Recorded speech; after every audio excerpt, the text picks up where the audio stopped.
Welcome to Destined for Success. I'm your host, Jennifer Takagi, and today is a special, special day. I'm so excited to have my friend Jan Hoath on the show. Jan has a new book coming out, Joy Anyway. Jan, I'm so happy to be able to visit with you and talk about your journey and your book, why you wrote it, and thanks for being here today. Oh my gosh, Jennifer, thank you. And it's so awesome to be here with our listeners and to get to share about the book because it does mean everything to me. And it's such an honor to be here with you to talk about it. And so when I met Jan, we are in a mastermind group together. I think we call it a mastermind. I don't know what Shiraz calls it. We're in a thing together. We have a lot of people we cross paths with. Unfortunately, we Yes. haven't met in person, but that will be coming. Yes. And Jan had her name, Jan Joy Hoth, and I was like, "Is it Jan? Is it Joy?" And I kept getting mixed up. And she was like, "Well, it's actually Jan, but like Joy is my thing." And I was like, all right. And she goes, but I'll answer to Joy. It's like, great. So, Jan, how did you get in the business of joy? Because I love it. That's a super high vibration word. I was at a retreat and we had to decide like what next level we wanted to get to on the chart of emotions and vibrations. And I was like, yeah, I want to go to joy. And this woman looked at me and she goes, that's a few steps. So you might just go a little bit at a time till you hit the joy. And I was like, oh, I have to go in steps incrementally. Okay. So yeah, I have a question about that. So how did you get into this whole joy business? I love it. Well, and I already have my thoughts on that. I'm like, for you, Jennifer, heck no, you can skip the steps. And I hope that's encouraging to everyone here. Like, honestly, by the end of this podcast, I hope that everyone listening is already feeling a little bit, if not a lot more joyful. And I'm in the business of joy because it really is who I am at my core. I believe it was a mission and a message that I was brought into this world to bring and share and where it has come so profoundly and why this book, and we'll get into why now, but why this book is because I've had so much not joy in my life that has caused me to understand and appreciate this mission, message, embodiment of joy that much more. Because just like anything, like when we have the opposite of when you feel depressed and sad or heavy or angry, like the idea of having joy feels so far away. And yet when you do get there again, then it's like, oh, like there's elation and um even ecstasy at that point, like there's just a profound experience of wonder and delight. And I just so believe in the fact that like joy is meant to be, and my dog is a Bernese Mountain Dogs, by the way. So she is very joyful and loves to underscore what I have to say. So if she pipes up in the background, she's just like, emphasizing. She's my bold face for communication. That. Yes. So, and I believe joy is a birthright. And I believe that so many of us forget that we come into this world and life happens, and then all of a sudden it's like we're here surviving and we're here following a path that maybe wasn't ours, but we're trying to make good and make do. And the more that I have journeyed in my life, and I'm late 40s now, happily 47 here at this time, and as I've journeyed my life and I grew up moving a lot and I grew up experiencing adversity and diversity, living overseas included, really discovered that there is an underlying desire for joy that has not been spoken about and taught and provided for in a meaningful, practical application. And that's where I feel I am meant to be one of these, um, not one of these, the leading expert, the joy alchemist, if you will, to talk about this and to demonstrate and to teach it. And this book is really just a portal into my world that my clients also get to feel because I'm really believe in the transformative and transforming powers that joy provides when you know how to access it. So the book, talks about, and I know you've read it, which is so awesome.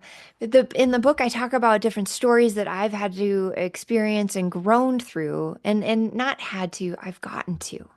Because I believe everything happens for us, and it's an opportunity to learn and to grow and discover more of ourselves. I mean, I know you have an incredible backstory yourself, many of them, and yet your experience of surviving the Oklahoma City bombing, like I just floored by that. And yet all of us, everyone listening, I know has experienced challenges and adversity. And I really believe now is the time to open up the conversation for possibility, to not let this joy thing be a someday nice to have at the end, happy ending, tra la la.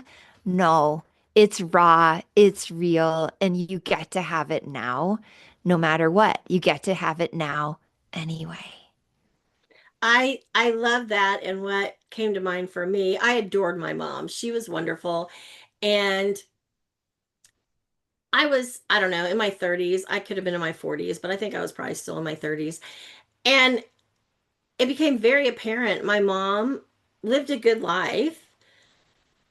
She raised four kids, took care of the house, took care of my dad. They adored each other. They loved each other so much. They literally died 12 days apart. It was heartbreaking Mm, for us, but they didn't want to be apart more than that.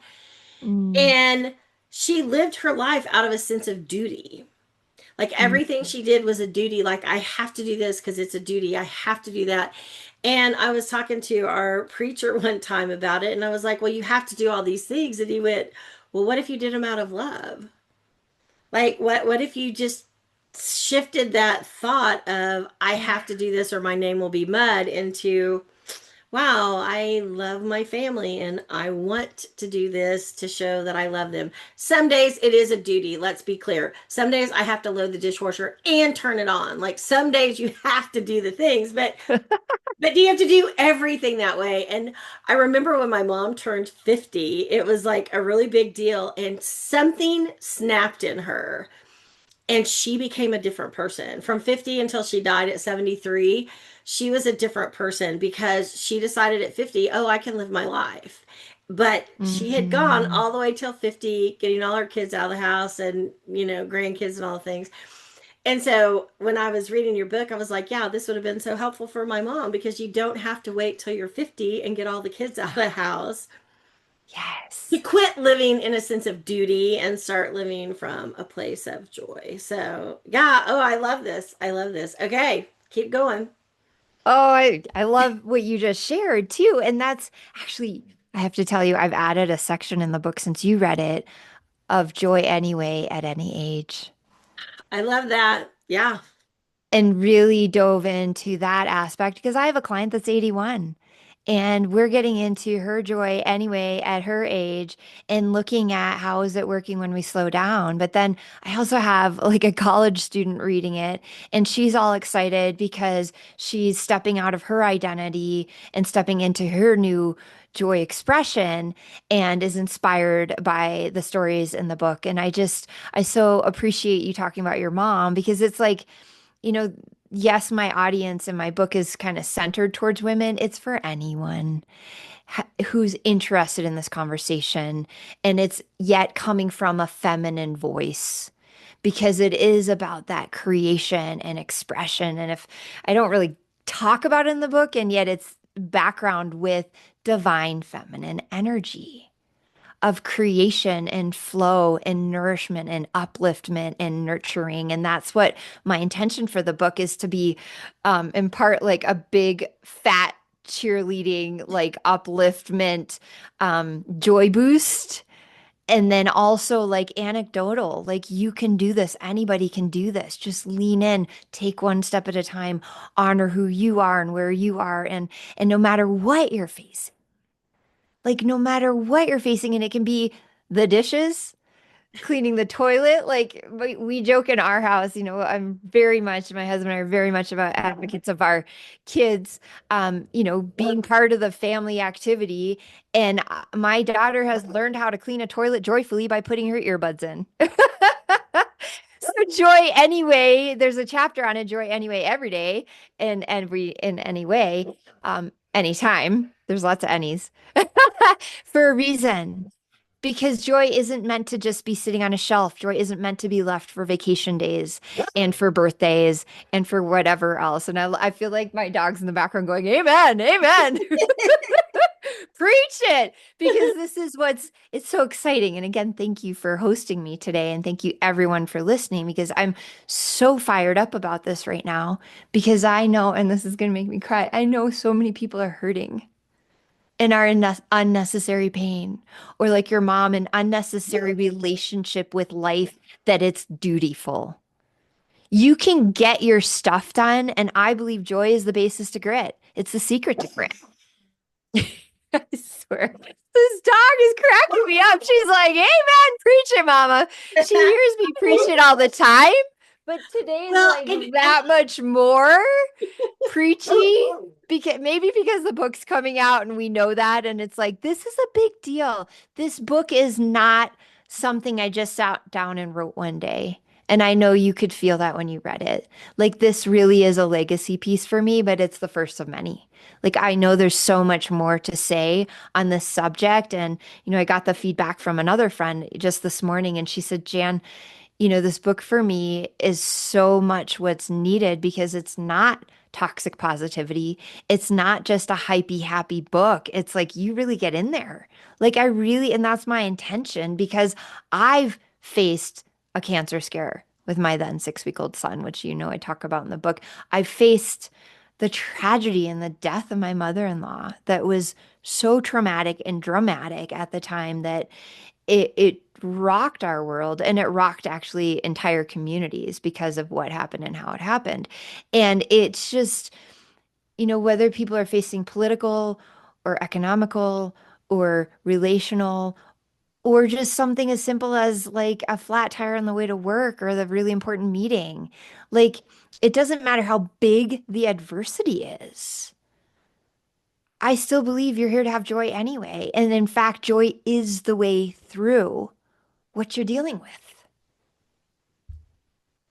we have a choice of how we respond, right? Like Right. everything happens. I have had the same conversation multiple times. It's one of those philosophical ones where like we're not going to get to the bottom of, but like how is it that two people have similar events happen Hmm.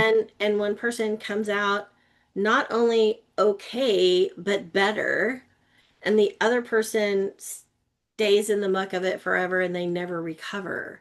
Like I'm just it never ceases to amaze me and it doesn't cease to amaze me when I see it happen again. I'm like, "Wait, what?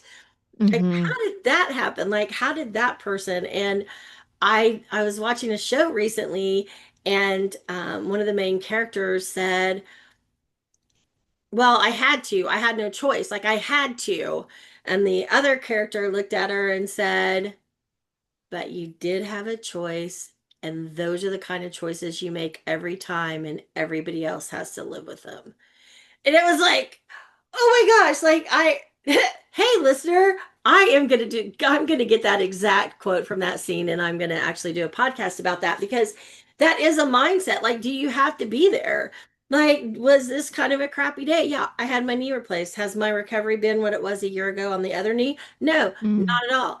But every Hmm. day was like, today's going to be the day I turn the corner. Today's going to be the day I turn the corner. I finally turned the corner. You have no idea how excitable I am. I finally turned the Yes, corner. we celebrate that. I know. But how much worse could it or would it have been if I had just been, it's never going to get any better. Like I walked into the doctor's office literally a week ago and I said, I'm devastated. I'm disappointed. I'm disenchanted. I'm disheartened. I'm all the D words because I can't walk. I could walk, just not without assistance. And he was like, "Oh, well, let's get rid of that swelling." I was like, "Yeah, let's do that." But it was like I wanted a solution. Hmm. I'm not gonna stand or live with not a solution. Yeah. I got a solution. I'm much better. And yes, I am very hyped up on steroids right now, and they've worked really well.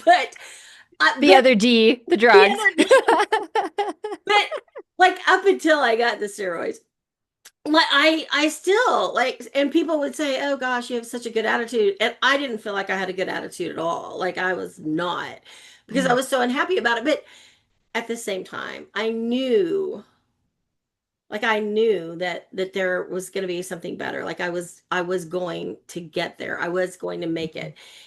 Is there something, and I don't know how I do that. Like if somebody were to ask me or sitting there thinking, wow, how did she do that? I don't know.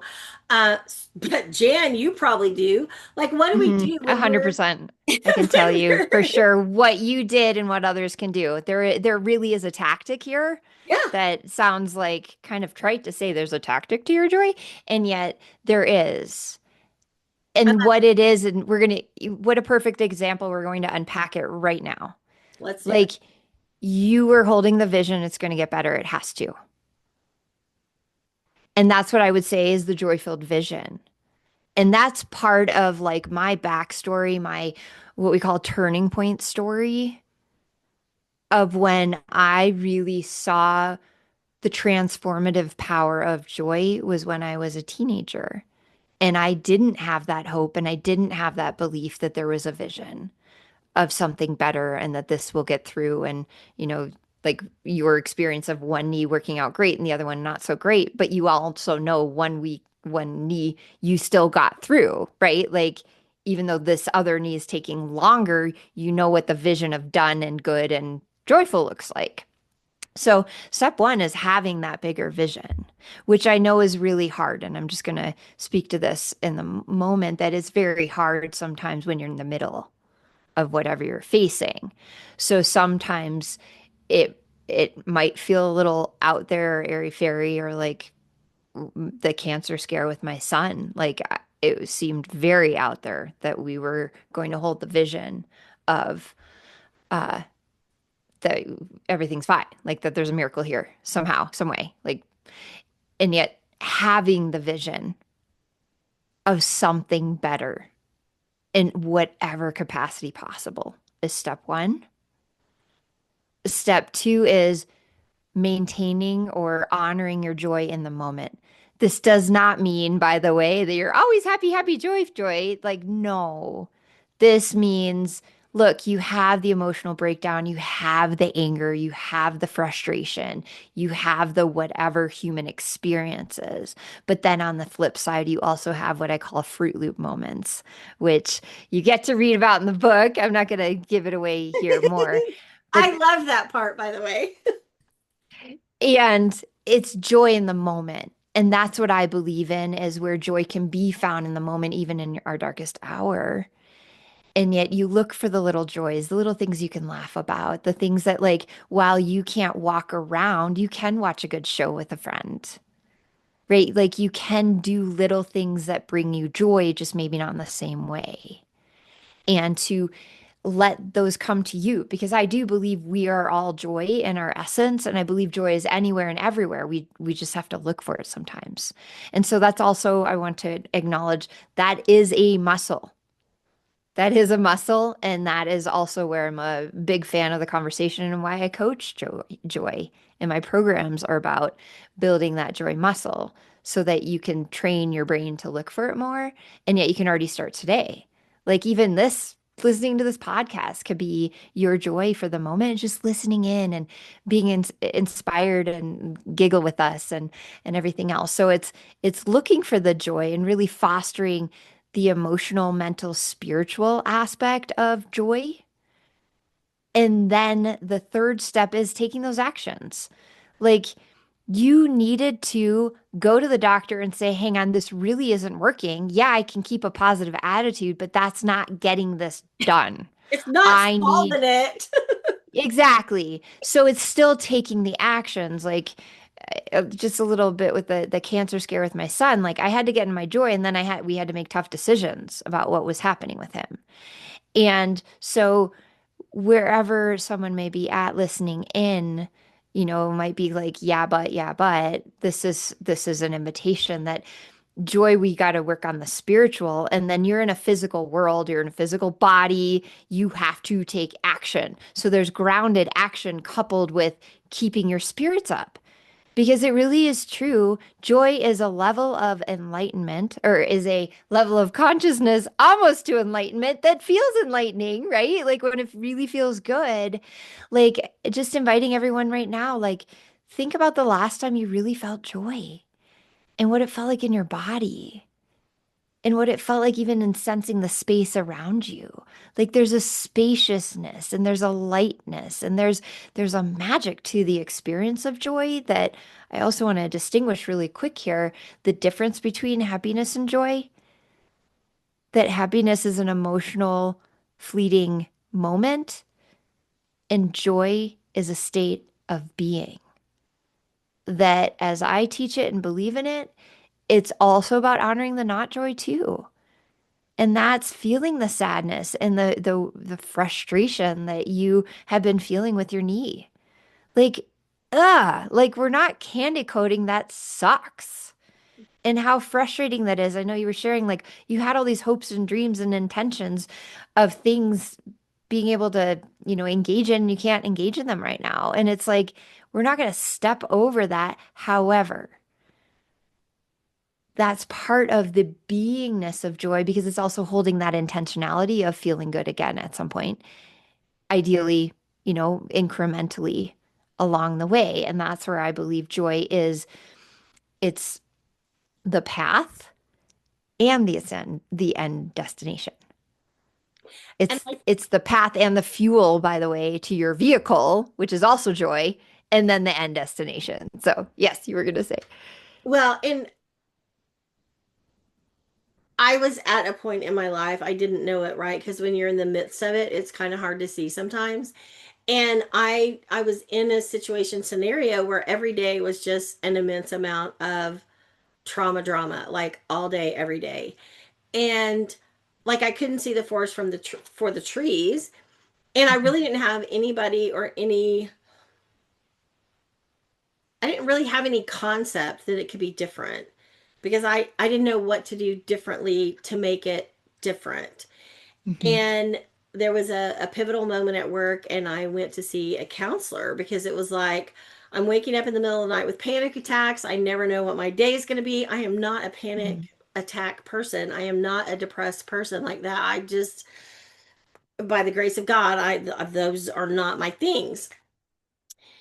And I went to see this counselor, and she said, you just need to learn how to act and react differently to this situation. And I was like, well, I don't know what else to do. And she goes, well, let me just give you some skills and some, tactics. And so I just want to point out right here, we often think we have to do it in a vacuum. We often think we have to do it on our own.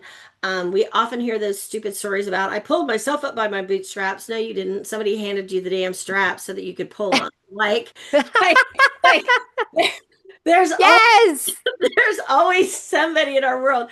Actually, this Right. came up last night, and I said in my very first book, Address the Stress, I literally talk about that, and I was like, it's so funny that it's coming around now, all these years later. But we're a collective consciousness. Um, Right. I need to find the study again, but there was a time when there were astronauts on a space station or space. They were in outer space at any rate, and the people at NASA would write down a word, and everybody in the room would focus on that one word at 12 o'clock noon, whatever time zone. And then 5 minutes later, the astronauts would message back what they thought the word was. And 98% of the time, they got it right. And it's because we're all so incredibly more connected than we Mm. think or believe. And if we're more Mhm. connected, then we can ask for help and somebody will help us. And like in my journey, I'm very independent. I've been married 33 years. My husband knows I'm very independent, so he's good with that. I'm good with that. It's all good. But at some point in my recovery, it was not going well. He was not home. He was out of town. And I got hold of one of my great nieces who's 20, bless her heart. And I was like, I need ride to therapy. I can't drive. And she took me and it was okay. And the next day she came and got me and took me back to physical therapy. And I got in the car and she was like, how are you today, Aunt Jennifer? Which I'm Aunt Jennifer, right? Like I'm the happy one. I'm the let's get this together.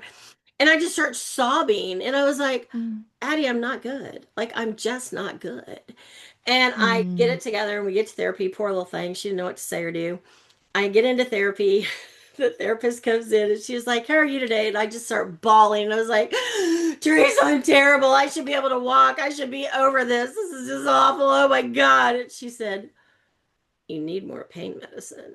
And I was like, "What?" And she said, "You're feeling this way because you're in so much pain and the pain has taken over you. So let's get you on a regimen of your pain medicine so you can do the therapy and then you don't take the pain medicine and then you'll be really good." And I upped my pain medicine, and I kid you not, in 24 hours I was a whole different person because I wasn't in pain anymore. But I had to ask for help. I had to ask for help from my niece. I had to ask for help from Right. the therapist. I had to call the Yeah. doctor's office and get a refill on some medicine. Yes. So Yes. like we're not, and I know you're, because I know you, you're not advocating for this, but anybody listening who thinks, "Oh, I don't have the wherewithal to do it," you don't, because it takes a village. It takes a lot of people. We Hmm. have a collective consciousness. We have collective people. People work with Joy every day because they need, or Jan in her Joy programs, because she's the Joy alchemist and can help get you there. So I just had to like throw that in there, that Yeah. we're not doing it alone. And anybody who tells you No. they did it all on their own, I'm going to go toe to toe with them that they're a big fat liar. I Like, love that you just and that's 100%. Every one of my stories I share about basically the angel that was there. And sometimes angel teachers come in sideways, that there's someone who provides a loud contrast of not it, and yet it was I also believe, like you said, the collective consciousness, but I believe there's time, divine timing too. It's like it had to be your niece, right? Like such a vulnerable moment for you to be so present to, you're not the happy Aunt Jennifer she knows. And then even to be with her reaction of like, ah, oh no, she's not my happy aunt, and right, yet, but for it's you to going to be get raw better. and real. It's It's going gonna, yeah. Yeah, yeah. So, I mean, maybe she wasn't the direct solution. However, she was a safe space, and for you to just follow through on the steps, so which is like, we kind of gave this little three-step formula here today. And yet you're right, no one does it alone. And read the book and look at other spaces where you can get that upliftment, where there are people that want to see you win. yes. Because the truth is, at the end of the day, and you're right, in the collective consciousness, we all want to win. We all want to succeed. All want to have our divine destiny fulfilled. Like we all want to have a good, decent life. Some of us more abundant and lavish than others, but it doesn't matter what the details are. Fundamentally, we all desire the same things: joy, to belong, to feel love, and to feel connection. And you can't do that alone. Now, I am a big fan of like journaling and spending time in nature alone. I'm a big trail runner and all these things. And yet it's like we are human beings, part of a human body, an energy, an entity. Like okay, there's an outliner or two or outliers in the seven, or 8 billion people that we have on the planet now that are very happy to be hermits. That was great, great, great, great, great exceptions. And you're so right, no one does it alone. And that's where I'm so grateful today, even to get to share about my book and speak to our audience. And, we just talked about this the other day, and you're like, come on the podcast. And it's like, oh my gosh, yes. And thank you. Thank you. Like we are, I don't know, I'm getting moved right now, just like looking into your eyes on the Zoom, like, we are each other. We all do want to win. And no matter how diverse our beliefs are in whatever arena, at the core, we're human beings here to live a life.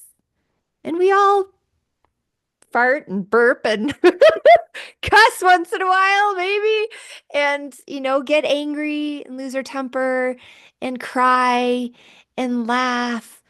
But we all care about living a good life. And I really believe that joy is really meant for everybody. And so, Yeah, like wherever you can find that now, but also find it in others. And it might just be, even out of this podcast, like picking up the phone and calling someone and saying, "Hey, I appreciate you. You bring joy to my life." Just as a start. It is, and it's the simple things. And I don't know, in our whole 30 whatever minutes together, I don't know that you've ever said exactly what is the title of your book. Joy anyway, transform adversity through audacious joy. Oh my gosh. By Jan Hoath. Woo. Hoath. It's going to be on Amazon. It is in Kindle ebook format originally, and I'm sure it's going to expand from there, but that's going to be the big launch Yes, ma'am. on June 25th. And why June Woohoo. 25th? Why is Joy Anyway launching on June 25th? Well, because it's International Joy Day. Woohoo! We got to bring more joy to the world in a big way, and that is the day. And I just feel it in my heart and really every ounce of my being, like that now is the time that this conversation is really, really ready to be had. I love this. So, in the show notes are all the ways to get hold of Jan. The book will be on Amazon. You can go to your Kindle app. You can go to Amazon. Joy Anyway by Jan Hoth. And then, Jan, you do work with clients, one on one, group, corporate settings. I know you do a lot of cool stuff, and they can find all that on your website. They can definitely get there and get started. Yes. But yes, I have a wide variety of ways that I play and serve and support my clients to claim their joy and alchemize it. Absolutely. This has just been a delight. Oh, no, it has not. This has been a joy to spend time with you, Dan. And I'm so excited for your journey and for the book and wishing you all the possible success that's going to come with it. Oh, thank you, Jennifer. And thank you to all of our wonderful listeners for tuning in. And I hope you go get the book and let me know what you think. And I hope, yeah, I know that you will find joy anyway already. I love it. Thanks for being here. Thank you. I'm Jennifer Takagi with Destined for Success, and I look forward to connecting with you soon.